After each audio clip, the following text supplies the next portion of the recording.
Hello everyone. Here is call it episode 2 of the inflatable paint booth adventure. I thought I'd cover a few of the modifications I've done and some of the other insight I've figured out as I've started here. So the outside vent is not hooked up right now. It's right here. This is pretty much ready to go. What I did add some of this blue fiberglass sort of insulation material. You can see it's awfully green. Just trying to save the pleated filter back there a bit. Catch a bit of the overspray before it hits the filter. And I've also noticed it's building up in the tube there, so if we can catch a little bit beforehand, I think that's a good idea. So I originally was tying out the corners. I'm kind of figuring out that's not necessary. The thing really stays put once it's blown up. So one thing I figured out is lots of bending over to get the door unzipped and zip back up. That's how it goes. So you can see the frame that I put inside. It's got 1, 2, 3 sections of PVC. I think it's 1.5 inches.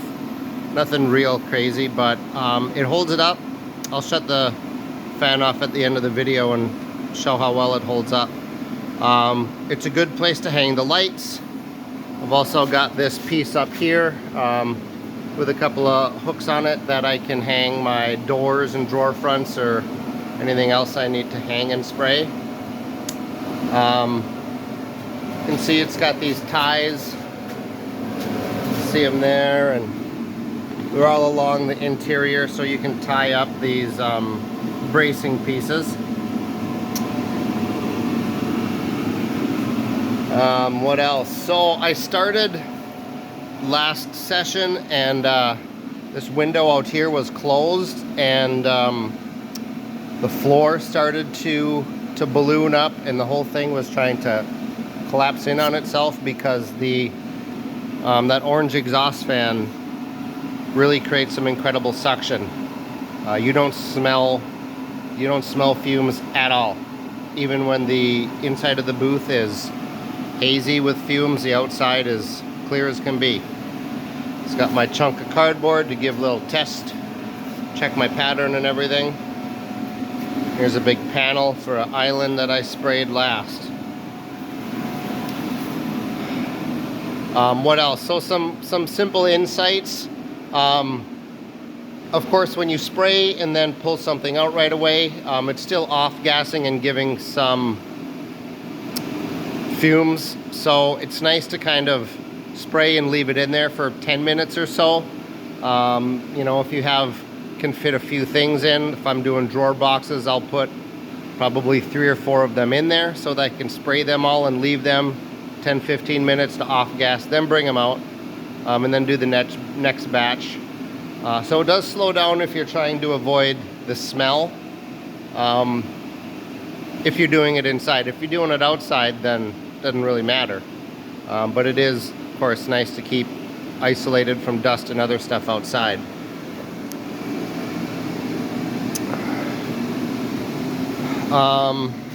So there's 2 fans, a little fan, there's a little yellow one that creates the positive pressure inside the booth, and then there's a big orange one that vents it outside and kind of creates a negative pressure inside the booth, like when I said the floor was ballooning up.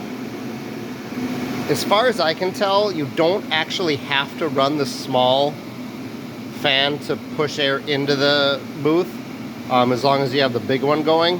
But I think when you do both, it helps evacuate the fumes better. And I think you just get overall better results. So, I mean, that's kind of it. It's just some trial and error as far as your routine. I'm still trying to figure out the lights. This latest configuration is my 3rd try. I've got 2 kind of angled and then the one all the way up. Another shopmate suggested I actually just get stick-on LED strips and put them on the PVC poles. I actually think that's a really nice idea. Then I don't have to fart around with these, don't fart around with hanging these lights and getting them plugged in. You can get battery operated LEDs. I think that's a pretty good idea. But other than that, the thing is working fantastic for my purposes. I mean, this is not a production shop solution at all, but for a small one-man shop doing one kitchen at a time, you know, one or two cabinet boxes at a time, it works fantastic. Fantastic for me. The footprint is about 13 feet long and 8 feet wide. So there's just another filter. Really, it's not getting much use right now.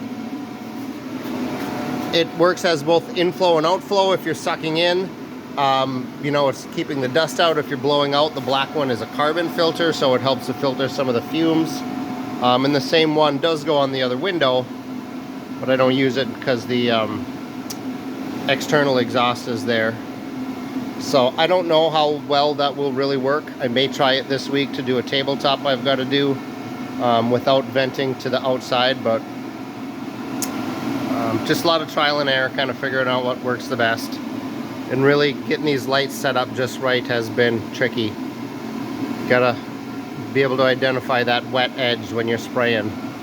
That's all about the rake of the light. So we'll get it. We'll get it. Nice heavy duty zipper. I mean, I've zipped it up and down, probably kind of takes two hands, 100 times already. When you're doing doors and drawer fronts, you don't have to open it all the way. But to haul a cabinet box in and out, you got to unzip it and use the two straps hanging there to get it out of the way, so you don't drag your fresh paint, you know, across the zipper. So please leave any comments or questions. I'll do the best to answer them. In all my research, I have found a handful of one-off reviews for painting larger things like cars. Not a lot for us cabinet or woodworking folks, so I'm hoping this is going to help out. And I'm happy to answer any more questions. I'll take a sec now and kill the fan, and we'll take a look at it. We'll see what it looks like when it's deflated with the frame in there. Okay, so it's not 100% empty, but you definitely get the idea. The frame goes from the front there to that second sort of vertical column. I don't have anything in the little back section, so that's pretty much falls down. But the rest of it stands up perfect, you know. I could leave anything in here to dry as needed. I mean, I left this piece in here overnight. So the thing holds it up really nice. And this is both kind of a backup if you lose power as an emergency. So the whole thing doesn't collapse on your piece. But it's also just nice to not have to worry about getting your last piece. You can save your kind of bigger last piece that maybe is a pain to move. And then just kill the power and let it kind of go limp on the supports.